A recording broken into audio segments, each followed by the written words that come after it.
Welcome to Sunita study zone. আজকে আমি তোমাদের সাথে টাইপিংয়ের একটা মোস্ট ইম্পর্টেন্ট ভিডিও শেয়ার করব। তোমরা দেখতেই পাচ্ছ এই খাতাটা। তো তোমাদের সাথে এর আগে আমি এই 6টা রুলস শেয়ার করেছিলাম, ফার্স্ট 6টা রুলস শেয়ার করেছিলাম। তো এরপরে আমি নেক্সট আবার এই 5টা রুল যেটা আছে সেগুলো শেয়ার করব। তো কিভাবে টাইপিংটা করি তো চলো দেখা যাক। আর তার আগে তোমাদের বলে রাখি, তোমরা যারা দেখোনি তারা কিন্তু আমার ফার্স্ট ভিডিওটা টাইপিংয়ে দেখে নিতে পারো। তো আশা করি হেল্পফুল হবে। তো তারপরে তোমরা ওই ভিডিওটা দেখে দেখে প্র্যাকটিস করার পরে ওই 6টা সেট যেটা বললাম আমি, এই 6টা রুলস, সেটা তোমরা বেশ কয়েকবার প্র্যাকটিস করবে। প্র্যাকটিস করার পরে তারপরে তোমরা কিন্তু এই নেক্সট যেটা আজকে আমি বলছি তো সেই সেটটা প্র্যাকটিস করার জন্য আসবে। তো চলো শুরু করা যাক। প্রথমেই আমরা ল্যাপটপ কিংবা ডেস্কটপ যার কাছে যা আছে সেটা ওপেন করবে। করার পর মাইক্রোসফট ওয়ার্ডে যাবে। ওয়ার্ডে যাওয়ার পরে তারপরে এরকম একটা কিবোর্ড যাদের কাছে নেই তোমরা কিনে নিতে পারো এক্সট্রা। তো কেনার পরে তারপর প্র্যাকটিস করবে যে ASDF এভাবে আগের দিন প্র্যাকটিস করেছিলাম। সেমিকলন LKJ এখান থেকে আমাদের স্টার্ট হয়েছিল, মানে হাতে খড়ি হয়েছিল। তো এর আগের দিন তো করেইছিলাম প্র্যাকটিস এগুলো। তো আজকে আমি যেটা করব সেটা হচ্ছে এই QAZ এইভাবে করব, স্পেস P সেমিকলন স্ল্যাশ, আর QAZ space P semicolon slash, QAZ space P semicolon slash, QAZ space P semicolon slash, QAZ space P semicolon slash, QAZ space P semicolon slash, QAZ space P semicolon slash, QAZ space P semicolon slash, QAZ space P semicolon slash, QAZ space P semicolon slash, QAZ space P semicolon slash.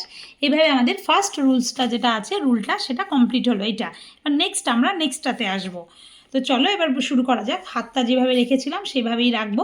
তো তারপরে WSX, তারপরে OL dot, আবার WSX OL dot, WSX OL dot, জোরে জোরে মুখে মুখে কিন্তু আমরা সেটা বলার চেষ্টা করব। WSX তারপর OL dot, SX space OL dot space, WSX space OL dot space, WSX space OL dot space, WSX space OL dot space, WSX space OL dot space, WSX space OL dot space, WSX space OL dot space, WSX space OL dot space, WSX space OL dot space. হাতের মুভমেন্টটা খেয়াল করো, WSX space OL dot space. হয়ে গেল। এবার দেখো আমাদের দুটো পরপর রুল হয়ে গেল। এবার আমরা থার্ড নাম্বার রুলটা যেটা আছে EDC স্পেস IK কমা, এটা আমরা করব। হাতটা আবার একইভাবে সেট করব।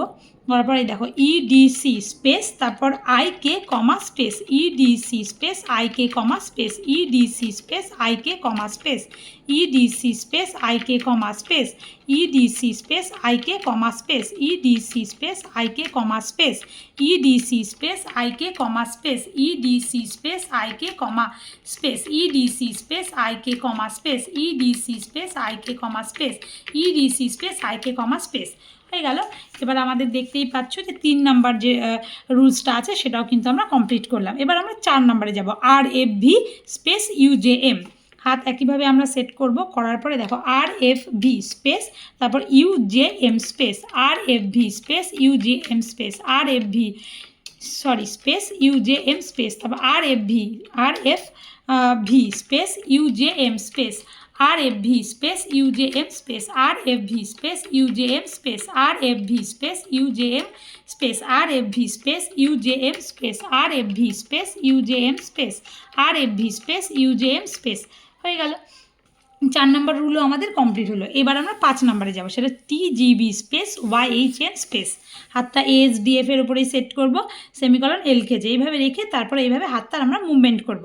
তো এবার আমরা লাস্টটাতে চলে আছি, সেটা হলো TGB স্পেস YHN স্পেস, আবার আমরা করি TGB space YHN space, TGB space YHN space, TGB space YHN space, TGB space YHN space, TGB space TGB space YHN space, TGB space YHN space, TGB space YHN space, TGB space YHN space. তো এই দেখো আমাদের 5টা rules কিন্তু complete হয়ে গেল।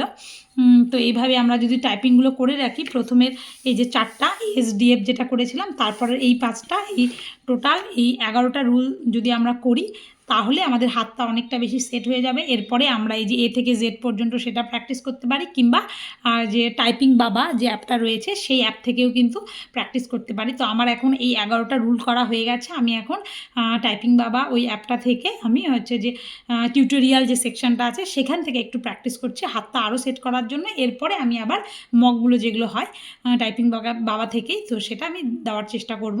তো তোমাদের সাথে একদম শেয়ার করলাম, আমিও একজন অ্যাসপিরেন্ট তোমাদের মতোই। তো আমি কিভাবে শুরু করলাম, তো যেটা আমি তোমাদের স্যারের ভিডিও থেকে বা ওর মানে স্যারের যে এক্সপিরিয়েন্স থেকে সেখান থেকে আমি মানে শুনে শুনে সেটা করেছি প্র্যাকটিস সেট। যদিও আমি এর আগে ক্লার্কশিপে মেন্স দিয়েছিলাম, তার জন্য আমি প্র্যাকটিস করেছিলাম। তারপরে বেশ কয়েক বছর আমার টাইপিং এইভাবে প্র্যাকটিস করা হয়নি, আবার নতুন করেই শুরু করলাম।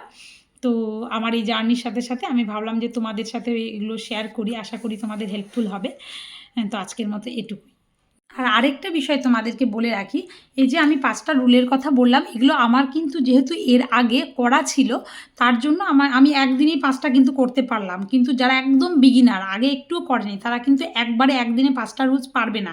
তাদের একটা একটা করে এগোতে হবে। মানে প্রথম দিনে যে নাম্বার 1 যেটা আছে QAZ space P semicolon slash, এটা কিন্তু একদিনই প্র্যাকটিস করতে, দিনে একবার হোক, দুবার হোক, 15 মিনিট, আধা ঘন্টা, যে যেরকম সময় পাও সেভাবে কিন্তু একটা নিয়ম একদিনই প্র্যাকটিস করো। কারো একদিন লাগতে পারে, কারো 2 দিন লাগতে পারে, আর যাদের প্র্যাকটিস আছে তাদের হয়তো একদিনে 5টা রুলও উঠে যেতে পারে। সেটা যে করবে তার উপর ডিপেন্ড করছে। তো আমি সকলের জন্য মানে বলছি, যেটা হলো একদিনে একটা রুল প্র্যাকটিস করো, একটা একটা করে করো। যাদের 2 দিন লাগছে তারা 2 দিন দাও, তারপরে তোমাদের এই এফিসিয়েন্সিটা আসবে যে তোমরা একবারে 5টাই করতে পারবে। যারা একদম বিগিনার তাদের জন্য বলছি।